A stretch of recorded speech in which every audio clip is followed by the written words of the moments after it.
Amen.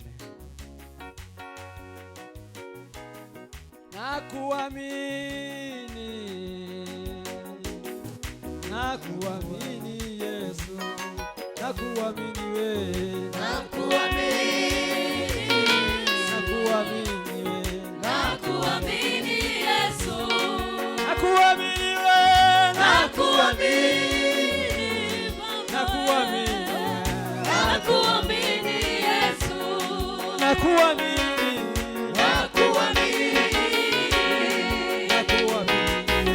nakuamini Yesu, nakuamini wewe, nakuamini, nakuamini Yesu, nakuamini, nakuamini,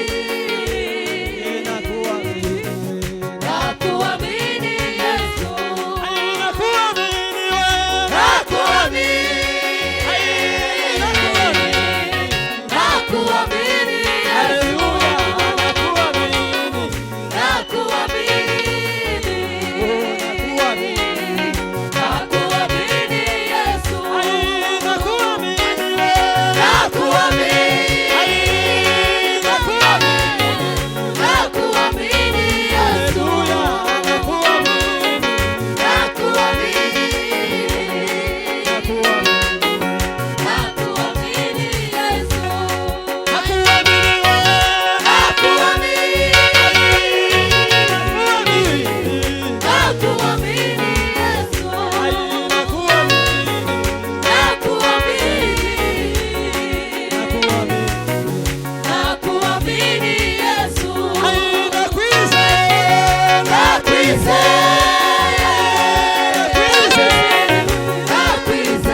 Shout haleluya ko. Nini wagukase mwa? Warushi. Yarushi. Bwana Yesu asifiwe. Haleluya. Mwambie Yesu anaweza. Haleluya. Bwana Yesu asifiwe. Amen. Mwambie Yesu anaweza. Anaweza. Bwana Yesu asifiwe. Amen. Haleluya. Baba katika jina la Yesu. Takatifu Jehova. Zanini ndagufasha ndakwakira. Zana mikono. Haleluya. Ti.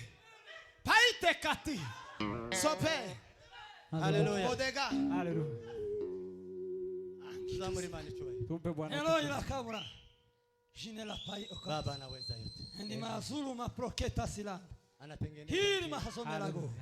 Pasipo na njia. Amen. Tuzamuri Imana icyubahiro. Tumpe Bwana utukufu. Tuzamuri Imana icyubahiro. Tumpe Bwana utukufu. Oh, Haleluya. Haleluya. Haleluya. Haleluya. Haleluya. Fiterandevu na Yesu. Rendezvous na Yesu. Fiterandevu Rendezvous na na Yesu. Fiterandevu Rendezvous. Fiterandevu na Yesu. Fiterandevu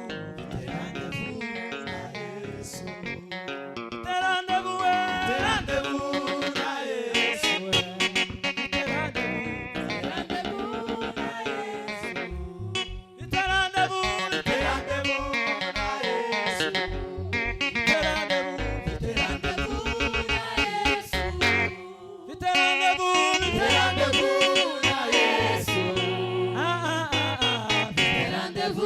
na Yesu.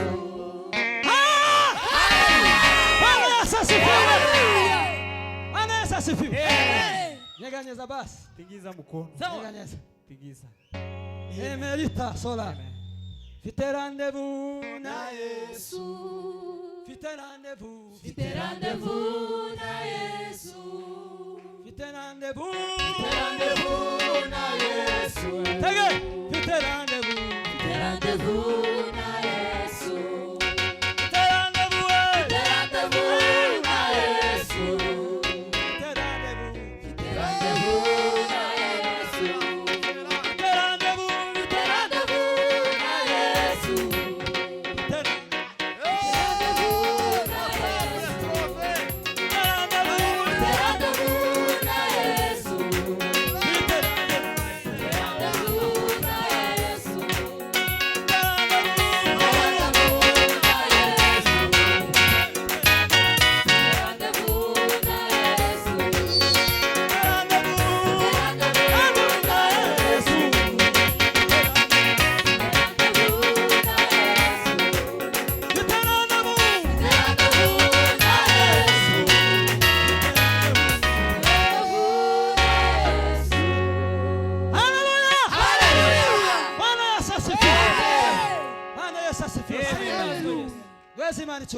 Hallelujah, hallelujah, hallelujah.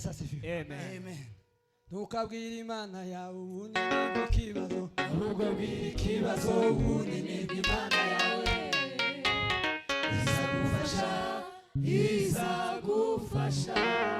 Ntukabwire Imana yawe ubundi nibwo kibazo, ahubwo bwira ikibazo ubundi nibwo Imana yawe izagufasha.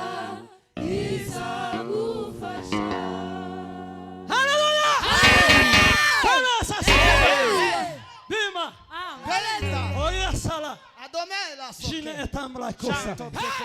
Nyeganyeza mwizina Yesu. Ntukabwire Imana yawe ubundi nibwo ikibazo, ahubwo bwira ikibazo ubundi nibwo Imana yawe. Imana yacu nini? Izagufasha.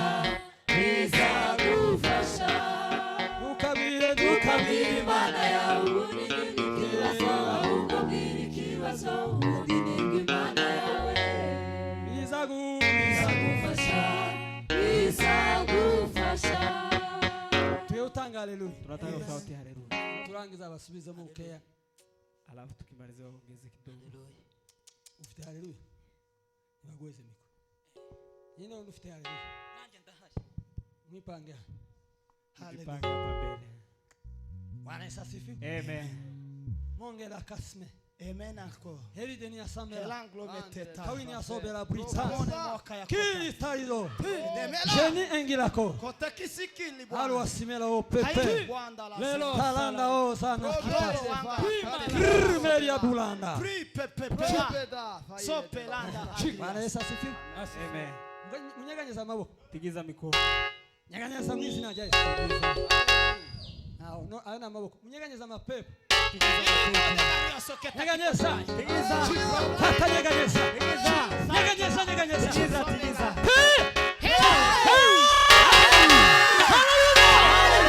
Bwana Yesu asifiwe. Tangalulia mweza muri. Lazima nichuba. Tumpe Bwana utukufu. Amen. Hallelujah. Hallelujah. Hallelujah.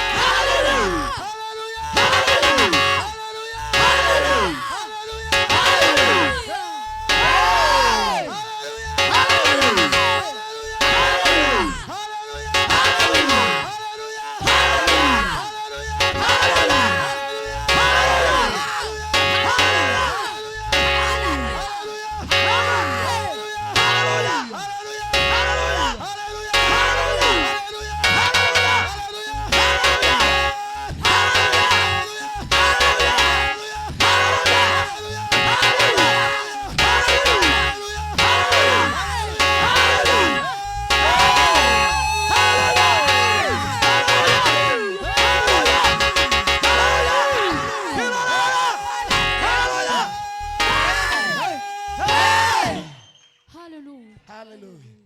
Amen. Amen. Bwana sifiwe sana. Amen. Evera yavuze ngo hari abantu bazabaza mu gitaramo tagahunda.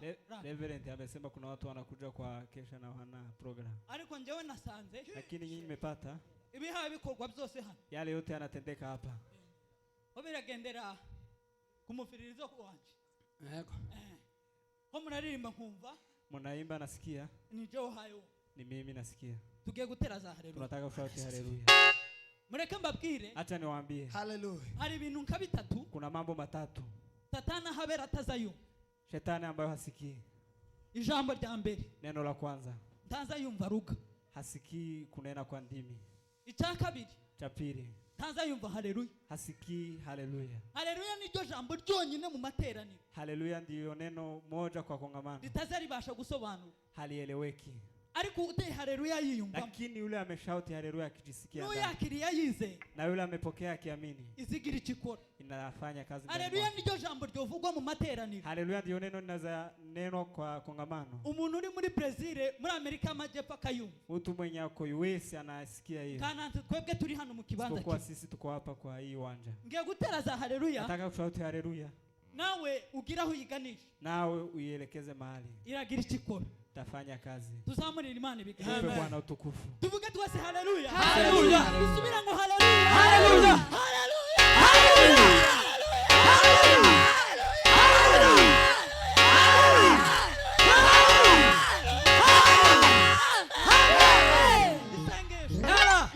Umuriro w'Imana ntukazi. Moto wa Bwana. Umuriro w'Imana ntukazi. Moto wa Bwana usizime. Imana himbazwe. Mungu asifiwe. Sana mimi shauti haleluya. Tumpe Bwana utukufu. Uzuza materaniro. Kikuja kwa kongamano. Hallelujah. Bangamire Satani. Unafaa msumbue shetani. Banganira ngo ni intarama. Nimesema nikikuja kwa makesha. Bangamire Satani. Nizuie shetani. Uzikuza materaniro. Unajua kukuja kwa kongamano? Satani yashikara akaguhobera. Alafu shetani anakukumbatia. Tuseka uve mu materaniro. Sobanura tuseka. Unafanana kama mtu ambaye hakufika katika ibada. Nashimana kuko. Nashukuru Mungu ya kwamba Uchumweru hari ahantu nabangamiye Satani turi mu gitaramo. hii wiki kuna mahali nimesumbua shetani. Nashima Imana kuko yanyumvisha. Nashukuru Mungu kwa kuwa amenisikia. Kantange haleluya. Chani shauti haleluya. Haleluya. Haleluya. Haleluya. Haleluya. Haleluya. Haleluya. Haleluya. Zamura. Pima kisa. Haleluya. Amen. Zamura icyubahiro cy'Imana. Pandisha utukufu wa Mungu. Bumakati sala. Hallelujah. Haleluya. Hallelujah.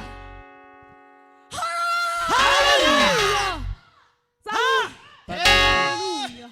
Hela kilo. Uyu munsi ijambo ry'Imana ryamfashije apostle yabwirije Neno numva la nibwo Mungu bwa mbere limenisaidia mwumvishije. leo. Mtume amenisaidia sana. Yabwirije numva ko Amehubiri nikasikia. uyu munsi yabwirije. Siku ya leo amehubiri. Numvise ko ijambo ry'Imana rigera mu bugingo bwawe. Umesikia neno la Mungu limeingia ndani ya maisha yangu. Yavuze ngo usirimba. Amesema unaweza cheza. Ukambara koro pastoral. Unavaa hiyo.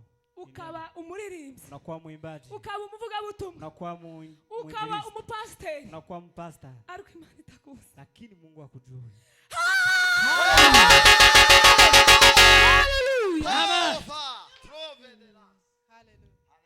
Umunsi umwe twaranezereye i Butare. Siku moja tumefurahi huko Butare.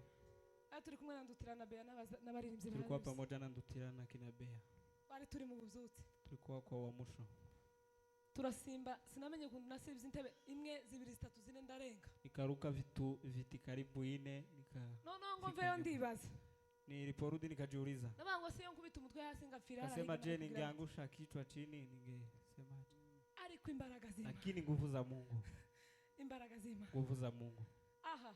Hapa. Aha kuri mazabao. Hapa kwa madhabahu. Aha kuri mazabao. Hapa kwa Wese madhabahu. twambaye za speri. Sisi sote tukivaa nguo hizo.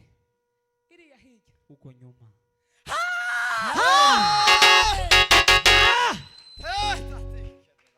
Zamura. Pandisha. Barangisha katange zibiri.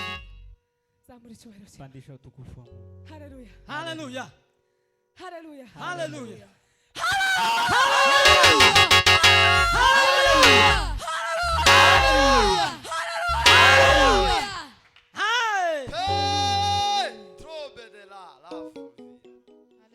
Hallelujah. Tumpe Bwana utukufu. Bwana utukufu. Hallelujah. Hallelujah. Haleluya.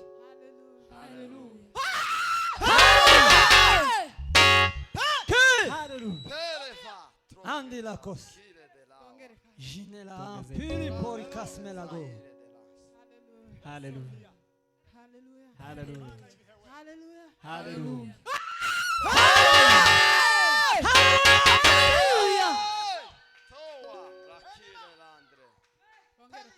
Tuongezee mara tena. Hallelujah. Hallelujah. Hallelujah. Hallelujah. Hallelujah. Hallelujah. Hallelujah.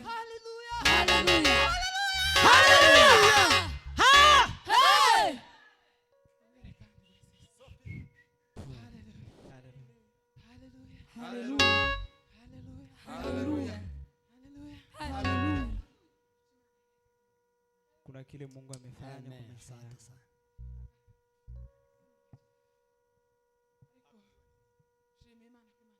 Nashukuru Mungu kwa kuwa amenitendea wema. Hallelujah. Hallelujah. Hallelujah. Hallelujah. Abantu tuza twishimira iby'umubiri. Watu tunafurahia mambo ya mwili, Ariko umubiri lakini mwili ni wa hapa tu. Imana arahemba ubugingo bwacu. Mungu amesaidia. Hallelujah. Hallelujah. Hallelujah. Hallelujah. Hallelujah. Hallelujah. Hallelujah. Hallelujah. Hallelujah. Hallelujah. Hallelujah. Hallelujah. Hallelujah. Amen. Kimetofela. Kondakenera ngo zibe nkeya nziga. Ariko zanze. Hallelujah. Hallelujah. Hallelujah. Hallelujah. Hallelujah. Hallelujah. Hallelujah. Hallelujah. Hallelujah. Hallelujah. Amen. Tuzamura icyubahiro. Tumpe Bwana Bwana asifiwe utukufu. sana. Reka mvuge kano kajambo kamwe gusa. Acha niseme neno hili. Uzoza mu materaniro Ukikuja kwa kongamano, ukabura ikikunezeza ugeze mu materaniro. unakosa cha kufurahisha umefika kwa ibada. Uza wibuka ibyo Imana yagukoreye. Kumbuke yale Mungu amekutendea. Wibuke naho Imana yagukuye. Kumbuke na mahali Mungu amekutoa. Numara unezererwe Imana. Alafu ufurahie Mungu. Kubera yuko Kwa sababu Imana yadutsindiye byinshi. Mungu ametushindia mengi. Duheze Imana Tumpe icyubahiro. Bwana utukufu. Bwana asifiwe sana. Amen. Amen. nibutsa amagambo nkatatu Imana yakoze Nimekumbuka maneno matatu Mungu amefanya. yotuma ntarama bugaca. Naweza sababisha nikeshe kuche. Imana yigeze gukora igitangaza. Mungu amefanya maajabu. Tuba tuja ku mashuri mu Mibunda. Tukienda kwa masomo huko Mibunda. Tugeze muri Nyarubira dutambutse mu Kagogo kubahazi. Tulipofika mahali hapo tuba muri ambushe y'amahi. Tukakumbana na maadui. Amare batwica nabi. Alafu wakatutesa. Noneho wacu tukari kumwe mukuru. Yule mwenye tulikuwa naye mkubwa abari ugira ubwoba cyane. akakuwa naoga sana. Atangira kurira. Kaanza kulia. Twari nkabane n'abakobwa nkababiri. Tulikuwa waine na wasichana wawili. Ndababwira ngo ntimugira ubwoba. Kawaambia msihofu. Tago batwica. Hawatatuua. Kubera yuko kwa sababu hari kimandi kidufite kudukoresha. Kuna kile Mungu anataka kututumia. Iyo nibutse Imana yakoze rero. Kumbuka yale Mungu amefanya. Bizabintera kwishima. Na nisababisha nimshukuru. Nari kirara. Nilikuwa kirara mu buzima busanzwe.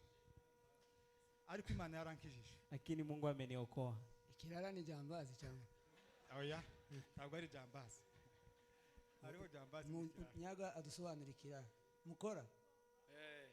Mukora. Apana. Muguruguru cyo ni cyako. Muguruguru. Ni cyakongo muguruguru. Yes, ni muguruguru. Muguruguru. Yego. Noneho kubera nagaza n'umuntu cyangwa kichwa ngumu. Uwo ari kichwa ngumu.